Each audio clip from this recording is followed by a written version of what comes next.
दोस्तों नमस्ते। आइए हम मध्यकालीन भारत के इतिहास में कुछ महत्वपूर्ण फैक्ट है उसके बारे में जानते हैं। अगर आप किसी भी एग्ज़ाम की तैयारी करते हैं तो यह वीडियो आपके लिए लाभदायक हो सकती है। तो इक्ता प्रथा की शुरुआत किसने की थी? तो इल्तुतमिश ने की थी इक्ता प्रथा की शुरुआत। और इक्ता प्रथा को समाप्त किसने कर दिया था? तो अलाउद्दीन खिलजी ने समाप्त कर दिया था इक्ता प्रथा को। यमुना के किनारे मुबारकाबाद की स्थापना किसने की थी? यमुना के किनारे मुबारकाबाद की स्थापना मुबारक शाह ने की थी। मुबारक शाह ने की थी। सैयद वंश का अंतिम सुल्तान कौन था? तो अलाउद्दीन आलम शाह था। कौन था? अलाउद्दीन आलम शाह था। तुगलक वंश का अंतिम शासक कौन था? तो नासिरुद्दीन महमूद तुगलक था। कौन? नासिरुद्दीन महमूद तुगलक था। आमुक्त माल्यद की रचना किसने की थी? आमुक्त माल्यद की तो कृष्णदेवराय ने की थी। किसने? कृष्णदेवराय ने की थी। विजयनगर साम्राज्य की स्थापना किसने की थी? तो जो विजयनगर के साम्राज्य की स्थापना की गई थी 1336 ईस्वी में। और विजयनगर नगर की स्थापना किसके द्वारा की गई थी? हरिहर एवं बुक्का के द्वारा। किसके? हरिहर एवं बुक्का के द्वारा की गई थी। इक्ता प्रथा को दोबारा शुरुआत किसने की थी? तो इक्ता प्रथा की जो दोबारा शुरुआत थी फिरोज शाह तुगलक ने की थी। किसने? फिरोज शाह तुगलक ने की थी। और सल्तनत काल में अच्छी नस्ल के जो घोड़े थे वो मंगवाए जाते थे। कहाँ से?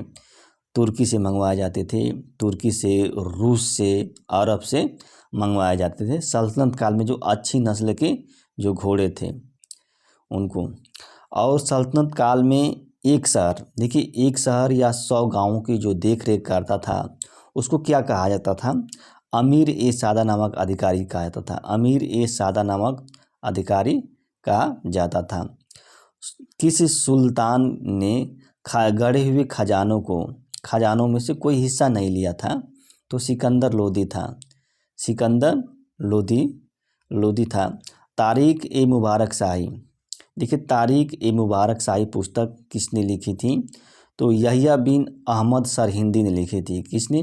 यहिया बिन अहमद सरहिंदी ने लिखी थी।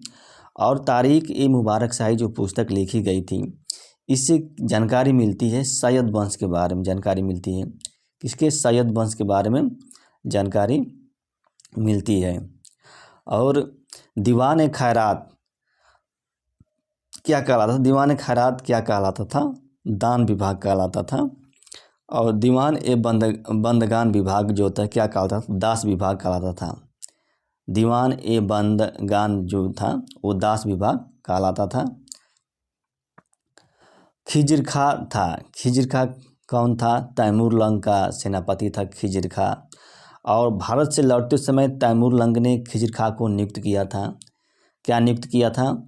मुल्तान, लाहौर, दीपालपुर का शासक नियुक्त किया था। इनका शासक नियुक्त किया था भारत से लौटते समय। लोदी वंश की स्थापना किसने की थी? तो बहलोल लोदी ने की थी। किसने? बहलोल लोदी ने लोदी वंश की स्थापना की थी। बहलोल लोदी अपने सरदारों को कहकर पुकारता था। क्या कहकर पुकारता था? मकसद ए अली कहकर अपने सरदारों को वो पुकारता था। 1504 ईस्वी में आगरा शहर की स्थापना किसने की थी? तो सिकंदर लोदी ने की थी। किसने? सिकंदर लोदी ने की थी।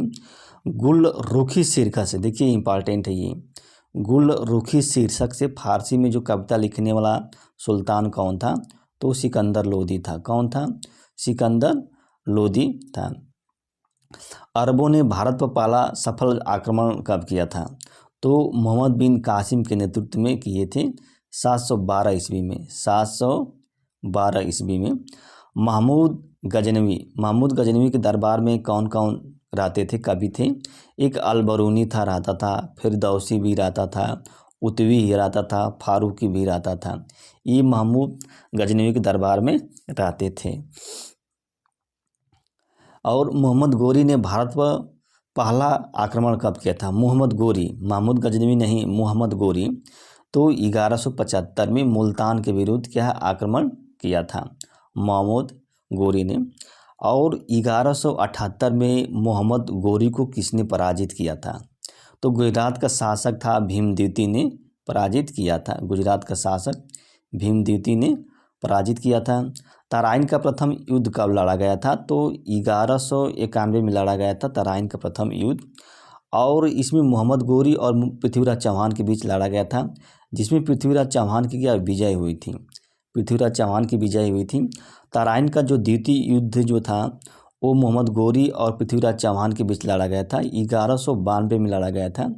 इसमें क्या होता, मोहम्मद गोरी की विजय हुई थी। किसकी? मोहम्मद गोरी की इसमें विजय हुई थी। सबसे पहले शुद्ध अरबी के सिक्के किसने जारी किए थे? तो सबसे पहले शुद्ध अरबी के सिक्के जो है इल्तुतमिश ने जारी किए थे। किसने? इल्तुतमिश ने जारी किए थे। इल्तुतमिश द्वारा चलाए गए सिक्कों का नाम क्या था? चांदी का टाका था एक तांबा का जीतल था। कौन? तांबा का एक जीतल था। महमूद गजनवी ने सोमनाथ मंदिर पर कब आक्रमण किया था? तो 1125 में महमूद गजनवी ने आक्रमण किया था। 1025 में आक्रमण किया था। सुल्तान की उपाधि धारण करने वाला प्रथम शासक कौन था? तो महमूद गजनवी था। सुल्तान की उपाधि धारण करने वाला महमूद गजनवी था। तराइन के प्रथम युद्ध में हुआ था, जो पृथ्वीराज चौहान था उसका सेनापति कौन था? तो अस्कंद था। उसका सेनापति अस्कंद था। लाख बख्श, लाखों का दान देने वाला क्या कहा जाता था उसको? कुतुबुद्दीन ऐबक। कुतुबुद्दीन ऐबक को लाख बख्श कहा जाता था। लाखों का दान देने वाला कुतुबुद्दीन ऐबक को कहा जाता था। हौज ए सुल्तानी का निर्माण किसने करवाया था? देखिए, हौज ए सुल्तानी का निर्माण इल्तुतमिश ने करवाया था। किसने? इल्तुतमिश ने करवाया था। अजमेर का 2.5 दिन का झोपड़ा किसने बनवाया था? तो कुतुबुद्दीन ऐबक ने बनवाया था। किसने? कुतुबुद्दीन। अजमेर का जो 2.5 दिन का झोपड़ा है, 2.5 दिन का झोपड़ा, ये इम्पॉर्टेंट है। चंगेज खान ने भारत पर कब आक्रमण किया था? तो चंगेज खान ने भारत पर इल्तुतमिश के समय आक्रमण किया था। किसके? और ब्राह्मणों पर जजिया लगाने वाला पहला मुसलमान कौन था? तो फिरोज शाह तुगलक था। कौन था? फिरोज शाह तुगलक था, ब्राह्मणों पर जजिया लगाने वाला। मोहम्मद बिन तुगलक। अब देखिए, मोहम्मद बिन तुगलक ने जैन साधु को अपने दरबार में सम्मानित किया था। तो जैन साधु कौन थे? जीन प्रभु सूरी थे। कौन? जीन प्रभु सूरी थे। जौनपुर की स्थापना किसने की थी? तो फिरोज शाह तुगलक ने की थी। किसने? फिरोज शाह तुगलक ने जौनपुर की स्थापना की थी।